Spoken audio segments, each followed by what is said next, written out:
So ito, nalagyan ko na ng itong press ring na to papunta dun sa mga switches. So kulang pa yan, kaya ako naglagay dun ng junction box dun sa tapat ng switches. Maraming dadaan kasi naka 3-way yung sa chandelier ng ating high ceiling. Naka 3-way yung dalawang wall lamp na natin na nasa labas galing dun. So sa main bedroom siya naka 3-way, and then dito sa lugar na ito sa mga switches dito. So kaya nilagyan ko siya ng box kasi maraming dadaan. And then yung sa high ceiling dadaan din dyan. Pupunta rin yung switch ng 3-way para sa chandelier at yung 3-way para sa wall lamp. So mamaya pakikita ko sa inyo mga kalinya. So ito tayo mga kalinya, mainit. So nagwa-wiring tayo. Ayan. Nakatapak ako sa scaffolding. So okay lang naman, kahit mahirap ang trabaho, kailangan natin mag-test. Kasi kaysa sa nasa abroad, madali nga ang trabaho. Minsan mahirap ang makisama at malayo sa pamilya. So tiis na muna tayo dito. Okay naman ako dito, 1,000 per day naman ang minimum kita ko dito kasi pag nag-aaraw ako 1,000 per day. And then sa ngayon, 4 naman yung project na hinahawakan ko, kaya okay lang. So tiis lang tayo mga kalinya. So mga kalinya, dito sa box, sa junction box na to at sa mga color coding na ginamit ko, dahil ang available lang na kulay ng wire na meron ako dito is red, yellow, green, and white. So kanina dun ginamit ko white as return. So dito na ngayon kasi mauubos na yung white ko. So ito yung return ko, green. Ito ang aking line or hot. Red, ito ang aking neutral or line 2 kasi line 2 neutral kami dito is yellow. So yan ang mga color coding ko dito. So pagdating dito yellow, and then distribute ako dito, iitang ko na yung wire para sa number 14. So sorry, number 14 yung wire. So punta sa mga pin light mga kalinya dun sa kabila. Meron na rin, kung makikita nyo nakadrop yun, meron ng wire. So yan sa pin light to. Ito center light natin mga kalinya. So ito ang kalinya, nag-splice ng wire. So papunta sa supply doon sa kabila sa high ceiling. Ito neutral line papunta sa ilaw. So ito yung ating red line or hot natin papunta rin doon sa supply. So yung iba, makikita nyo yung iba, okay na yan. Yung mga taklob na ng box papunta doon yung kabilang kwarto. So konti na lang, medyo marami-rami pa rin naman, pero makakatapos din tayo mga kalinya. So mga kalinya, splicing tayo sa itong dalawang green na to, nakatape yung dulo, tsaka ito yung dalawang green na to, traveler number 1 yan. Itong puti nakatape, tsaka ito traveler number 2 yan kasi naka 3-way yung chandelier tsaka yung ilaw sa hagdan. Itong mga dilaw, neutral line natin yan, neutral lahat ng dilaw. And then itong ating itong red, ilan ba ito? 1, 2, ito yung ating line or hot. And then itong isa na to ay galing to dito sa kabila. So supply ito ng dalawang pin light sa kabila, dalawang pin light. Then papunta dito, meron din tayong dalawang pin light. And then ilaw sa hagdan nyo sa main box na yan. So ganun lang yung pag-i-splice mga kalinya. And then yung ating return galing sa baba, ayan, yung bumaba dyan, ito, return to galing sa switch. So para sa mga pin light naman yan mga kalinya. So hindi ko lang ma-picturean o ma-video nyo iba ako kasi ako ay walang matapakang scaffolding. So splice ko na lang dito, narito ako sa mga splice ko na lang, aapayin ko na lang. So alam ko naman yung mga pinanggalingan yung aapayin ko, tapos ang galing yung mga wire na yan yung mga dito. Yan, pipicturean ko mga kalinya. So aapayin ko na lang yan, sana walang maging pagkakamali kasi mahirap mag-repair, high ceiling pa naman to, tsaka pag natakpan to mahirap. So splice ko natin mga kalinya. Kalinya, na-splice ko na yung dalawang traveler ko, makikita nyo. So eto, traveler number 1, ayan, magkasama na siya, ayan. And then yung traveler number 2, yung dalawang green, ayan, na-splice ko na. Next natin, neutral or line 2.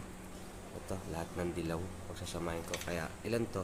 na raceway, apat. So, apat meron dito. Galing dito supply, galing pumunta sa baba sa switch.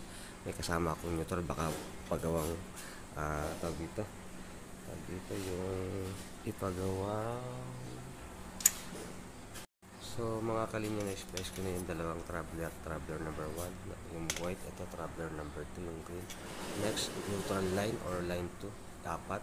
1, 2, 3, 4 kasi apat yung raceway natin. So, nag-supply din ako ng neutral sa switch line, baka paggawa nila na dito, smart switch. So, ayan, may apat. So, ito yung drop na wire papunta sa ilaw. Next natin mamaya is line, yung dalawang pula naman. Na-splice ko na rin ng ating neutral line, mga kalinya. So, ayan. And then, next natin is line or hot, line 1, dalawang pula. Ito, mga kalinya. Ito, kahit itong isa. Ito. Ayan. So, susunod natin yung dalawang pula. And then, last is return ng ating pin light. And then, ito yung common or return ng ating freeway. Kaya mahaba na, para hindi na ako malito. So, ito na yung papunta sa ilaw. Itong dalawang mahaba. Itong natitirang tatlo, return to ng pin light ang nangyari. Kaya naging green yung isa. Naubos na yung white ko.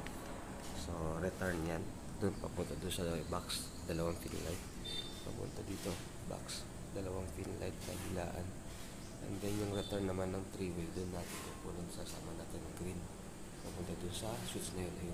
Mga kalinya. So, return na lang tayo ng pin light ang natitira. And then, tetifan na natin. And double check muna. So, ayan. Return. Traveler number 1, dalawang green. Traveler number 2, dalawang white. Ayan. Ayan. Dalawang white. And then, neutral or line 2, yellow. And then, drop light natin papunta sa ilaw. And then, line natin or hot, line 1, dalawang red kasi galing dun supply. And then, pumunta sa switch. Then, ito, return naman ng pin light para sa apat na pin light, mga kalinya. So, mga kalinya na splice ko na yung dalawang traveler number 1, yung white, ito traveler number 2, yung green. Next, neutral line or line 2, apat. 1, 2, 3, 4 kasi apat yung raceway natin. So, nag-supply din ako ng neutral sa switch line, baka paggawa nila na dito, smart switch. So, ayan, may apat. So, ito yung drop na wire papunta sa ilaw. Next natin mamaya is line, yung dalawang pula naman. Na-splice ko na rin ng ating neutral line, mga kalinya. So, ayan. And then, next natin is line or hot, line 1, dalawang pula. Ito, mga kalinya. Ito, kahit itong isa. Ito. Ayan. So, susunod natin yung dalawang pula. And then, last is return ng ating pin light. And then, ito yung common or return ng ating freeway. Kaya mahaba na, para hindi na ako malito. So, ito na yung papunta sa ilaw. Itong dalawang mahaba. Itong natitirang tatlo, return to ng pin light ang nangyari. Kaya naging green yung isa. Naubos na yung white ko. So, return yan. Doon papunta doon sa box. Dalawang pin light. Papunta dito. Box. Dalawang pin light. Kabilaan. And then yung return naman ng three-way. Doon natin pupunin sa sama natin ng green. Papunta doon sa switch na yun. Mga kalinya. So, return na lang tayo ng pin light ang natitira. And then, tetifan na natin. And double check muna. So, ayan. Return. Traveler number 1, dalawang green. Traveler number 2, dalawang white. Ayan. Ayan. Dalawang white. And then, neutral or line 2, yellow. And then, drop light natin papunta sa ilaw. And then, line natin or hot, line 1, dalawang red kasi galing dun supply. And then, pumunta sa switch. Then, ito, return naman ng pin light para sa apat na pin light, mga kalinya. So, double check natin, mga kalinya. Apat ang raceway natin, apat ang neutral line natin, and then yung isa drop wire papunta sa ilaw. And then, traveler number 1, sa atin, puti, kaya kayo supplies. And then, traveler number 2, green, kayo supplies. Neutral line para sa return line para sa mga light, tatlo. Isa doon, isa doon sa kabila, isa dito, then yung supply galing switch to tatlo, and then yung ating line or at dalawa galing dun sa supply bumaba sa switch. So okay na mga kalinya, tatakpan na lang natin yung ating junction box, and then ayusin natin itong ating drop wire papunta sa dito naman tayo sa isang box mga kalinya. So ito, tatlong return ito galing dito sa isang main box, main junction box, then papunta doon sa pin light na yan, and then sa pin light na ito. So ang susunod natin yung splice dito is ating neutral line. Nasaan ba siya? So yun yung yellow, and then papunta sa neutral ng pin light dito, tapos neutral ng pin light, and then yung drop wire para sa ilaw dito sa hagdan. So dito sa tapat ng box, so may drop wire tayo. So magda-drop wire tayo ng neutral pagkatapos natin mag-splice dito ng return. Ito neutral, yung dilaw, kung makikita nyo yung dilaw, and then neutral nun isa, neutral dito, and then isang drop wire papunta sa ilaw. So pakikita ko mamaya mga kalinya.